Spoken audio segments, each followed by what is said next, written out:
Welcome back to the Bishop Fox live stream, The Art of Hacking.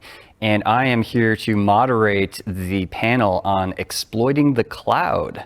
I'm Tom Eston, VP of Consulting and Cosmos at Bishop Fox. So I'm going to now introduce our esteemed panel, starting with Mr. Matt Johansson. He's the Principal Security Architect at Reddit. Welcome. We also have Andy Martin, founder and CEO of Control Plane. Welcome. And we have Moses Frost, Senior Consultant, Red Team and Cloud at Nuvix Solutions. Welcome, guys. Thanks for having us. Great to have you here to talk about all things cloud, right? I've heard of it. Yeah, there is this thing where all the data goes, right? And someone else's computer. It's someone else's computer, exactly. Yeah. So to start off, I'd like to hear about how you all made your way into this cloud security thing. I mean, what got you excited about this, and where'd you get your start? Let's start with you, Matt. Sure, yeah, I'm kind of an AppSec and pen tester by trade way back when we first met. Probably, I don't know, 12, 15, something like that years ago. Eons. But then, I wound up running security for a fintech startup that was built on Kubernetes back in 2015 when Kubernetes was still like in beta. Wow. So I was like one of the kind of first security people really focused on it at the time. So that led to a few conference talks and turned into a few other jobs that were very cloud and container security focused. That was, my transition from the red team side of things to the more blue team side of things. So nice. It was like, okay, how do you do fintech startup in Kubernetes? Let's secure this. Yeah, so I kind of figured it out as I went. Awesome. All right, what about you, Andy? For me, the cloud was a natural progression between just having a computer in the back room and working with bare metal where you rent someone else's infrastructure to suddenly, you don't have to provision a server in 1 week. All of a sudden, like you can get that in a couple of days. Mm-hmm. It's like, that's super cool. And then along with that came all the things like suddenly configuration management is a thing. And suddenly people start automating against APIs. But it was just a natural progression from, just some computer into other people's computers. But the amazing thing was, as with everything security related, as soon as people are generating new code and like developing new features, well, that's the first time you ship that code, right? Did you test that yourself? Who had a look at that for you?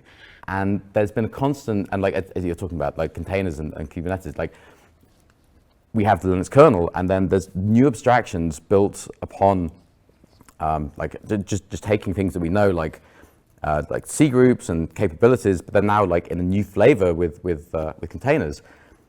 And this whole like influx of new code suddenly has edge cases and untested code paths. And so it's just like the constant journey of security for me is just, okay, well, there's something new. And people probably haven't tested that as much as the people delivering the feature would have liked them to. And so cloud to, or the inverse, like bare metal to cloud, it's just an extrapolation of, well, there's something new that appeals to my sense of eternal novelty, and I'd like to see if there's a problem there.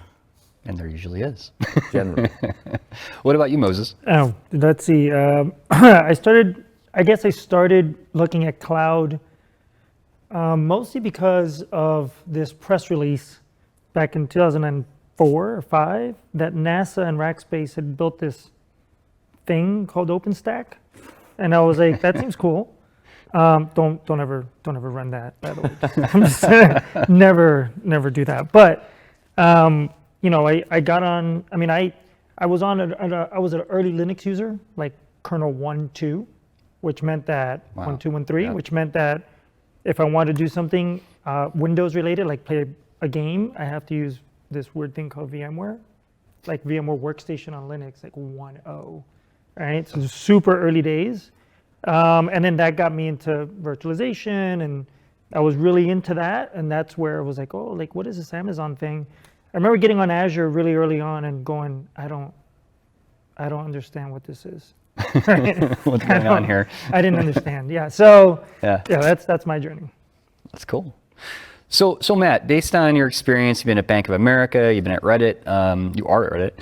How have you seen the threat actors evolve their tactics when, I guess, thinking of like enterprise level cloud environments? Like, have you any examples or Some things you've been seeing?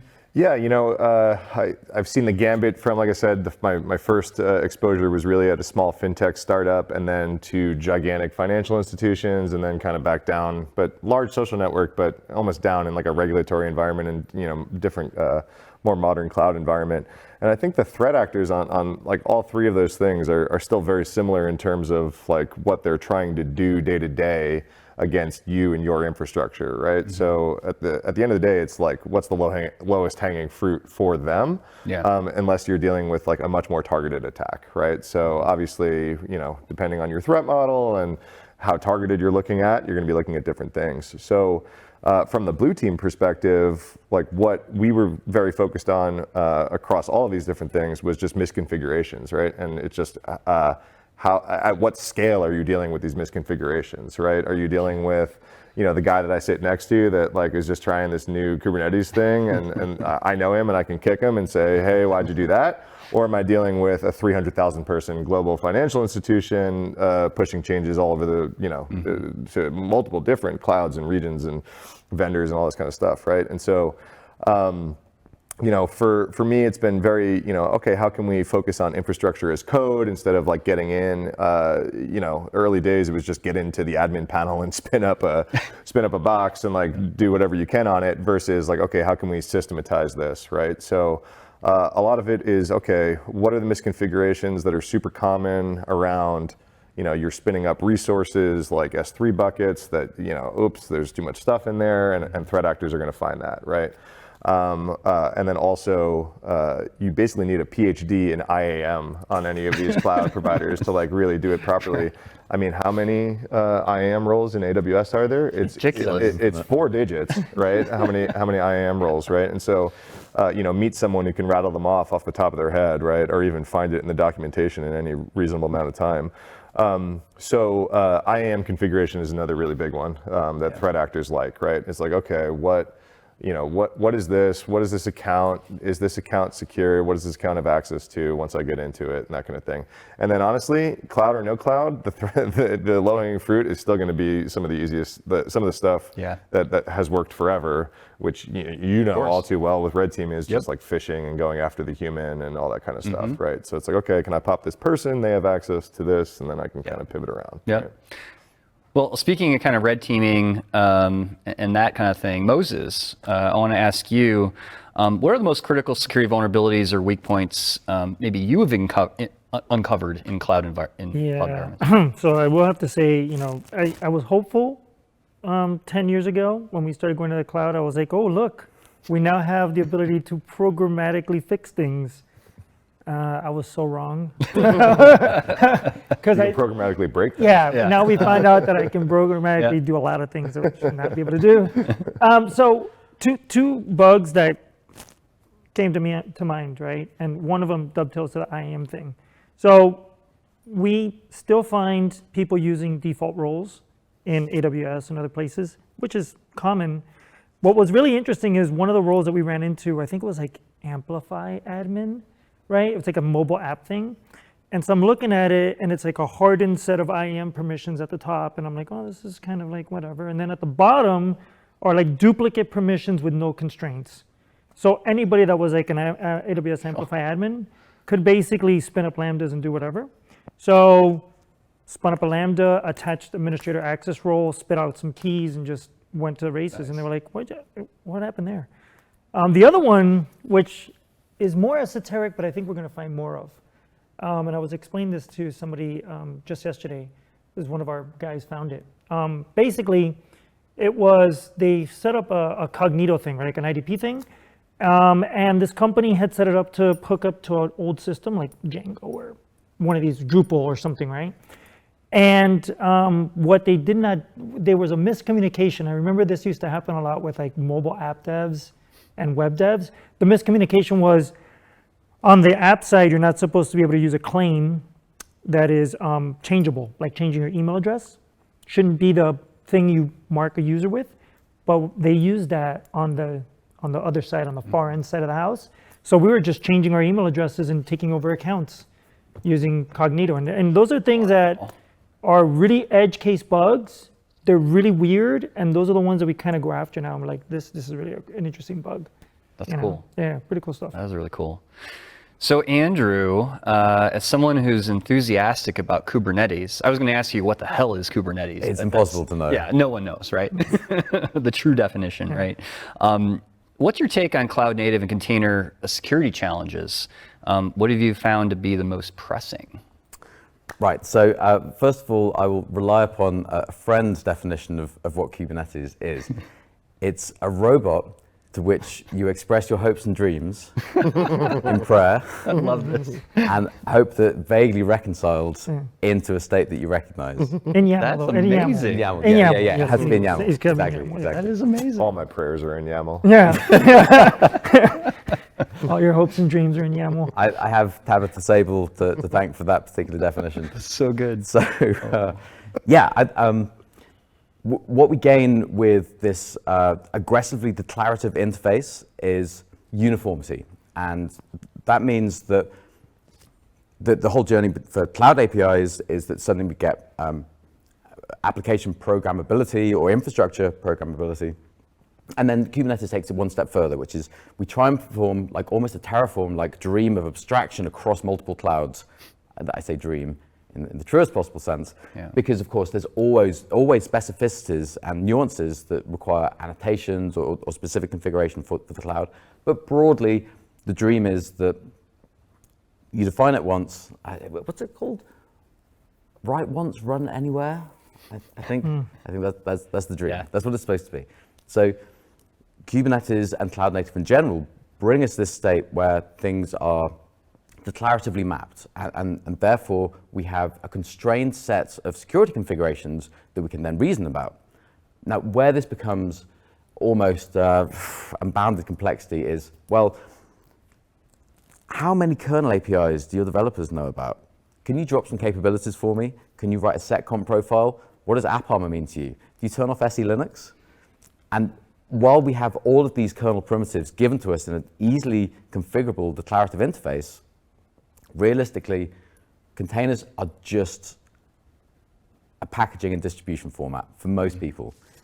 It would be incredible if we truly exploited, and I mean that in the inversion of the term, if we truly utilized the capabilities that the thing gives us, which are we can ship security profiles on a per process basis. Containers really should be a single process per container, and then drop all privileges, prevent any file system access that's irrelevant. We don't bundle dependencies that we don't need. You know, this is the dream of containers, a very slim attack surface, potentially distroless. You know, we don't even ship a shell. We don't even ship anything. Obviously, you don't package a kernel inside a container because you're running a process on a shared kernel, which is the fundamental difference with VMs. So, I mean, what is the most pressing question? I think we still haven't gone back to the basics and appreciated why containers are so good, which is from a threat model perspective, yes, we're multi-tenanting a single process on a host, but we have a constrained file system access. We have the availability for limited system call interfaces. We have the capacity to then use namespaces to analyze the behavior of that process, fully constrained to just the thing it's supposed to be doing. But what happens? Well, people pull like monster containers with everything in. We get to Kubernetes and the almost sort of psychologically unbounded complexity of, okay, so we know now we'll have to be, just to loop back slightly, Google have no DevOps engineers, right? But they just expect everyone to be full stack. So they didn't have DevOps, they moved to the next thing, which is SRE. Engineers these days are expected to build a front-end application and then build a back-end for the front-end and then understand what system calls they're using and build a security profile for the container that's running in production. People just give up. So we just ship whatever is needed to get a feature that beats our competitors to market. So in terms of like the pressure in containers and cloud native, minimum viable security is just scanning the thing for software like composition analysis. Yeah. My personal dream is I wish that people actually wrote security profiles, but we're still in formative dark ages.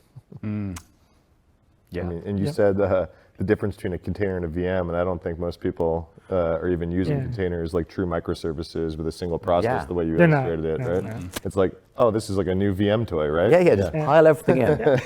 It's just a bundling and distribution mechanism. I saw one the other day. There was like a bunch of pods. Every single pod had Debian full in the container. Yeah, I'm why like, you do it? need this? And they're like, and everything running is root. Yeah, why do it? Everything. Why run? Yeah. Why even containerize and use Kubernetes? Yeah. And all this kind of Because the boss, the boss told me.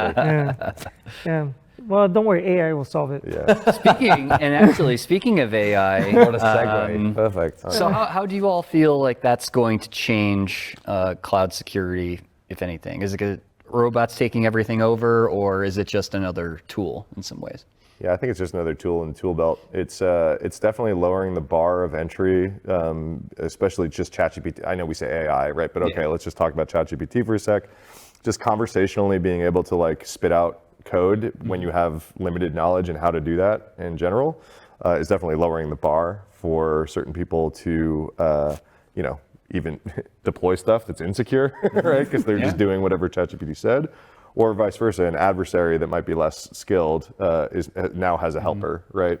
In building an adversarial tool. So I think that's at least the first iteration of what we're going to see AI change things with, and then who knows what ChatGPT 5 or the next Llama 3 or whatever is going to help in the future. Yeah, but looking at it, and we've done the things that everybody talks about. We've done the write a phishing email like in an operation and send it in. And that was kind of a funny one. We wrote a phishing email about how AI was going to replace the person's job, and we had AI do it. It's very meta. Yeah, it was very meta. It was a very meta one. They were like, "What did you do?" Anyway, so I can't wait for like Pen Test Buddy GPT, where it's going to be like, "Hey, I got a bunch of it already exists. Common issue that we have, right? Like, where is the data on these 4 billion buckets? Go Chat Buddy GPT, tell me, because they can do a better job at distilling it down. I know folks who have written versions of this for themselves. It exists. Yeah. It's just not public. Yeah, it's not public. Yeah, exactly. Yeah. It will be public. I'm sure someone will open source this, right? Yeah. So kind of wrapping up here, I want to ask each of you, what is your best piece of advice for like people wanting to get into cloud security or pen testing around the cloud and that kind of thing? Like what advice would you offer them? Get your hands on it. There's no book or course or anything that'll teach you what you'll learn by trying to go and like deploy this yourself, like would in half the time, right? Yeah. So, find an open source project that you can help contribute on, or just start kicking around yourself. Sign up for your free tier AWS account, and please don't leave it running so you get charged some crazy bill. I've heard horror stories, right? Oh yeah. But yeah, just try to deploy your full stack yourself and see what it takes at each point of it, right? Get your hands on all the different, how many AWS services are there now, right? In terms of data stores and data lakes and, Route 53 is a database, right? Like, just get in there and start messing with it is my best advice. I learned so much more hands-on than I do, watching a YouTube video or anything like that. What about you, Andy? 100% behind that. I think, but it's something that doesn't keep me up at night, but it causes me some consternation is when I started my career, I had tin, right? I could see the thing, I could take the lid off and blow the dust out. And at this point, we are multiple layers of abstraction deep. So somebody who is now entering the job market, out of university, out of a personal growth phase, has to deal with, well, what's on the tin? What sort of virtualization are we using? Is it hypervisor? Is it kernel level virtualization? Are we talking about containers? And then they have to deal with, well, what's the programming paradigm? Like, we're no longer just like everything's gang of 4. We've got all these different, in a good way, all these different flavors. So for somebody to cut through the mustard to aggressively butcher multiple different metaphors requires a hell of a lot of in-depth knowledge. And a super difficult thing is to identify who you're going to understand those things from. Like, where do you go for those specific pieces of advice? So I love a lot of the stuff that the Linux Foundation is doing.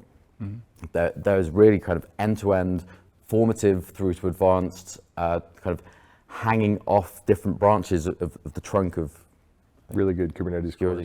course. Kubernetes course Absolutely, yep. 100%. And a lot of that stuff is for free as well. Oh, it's great.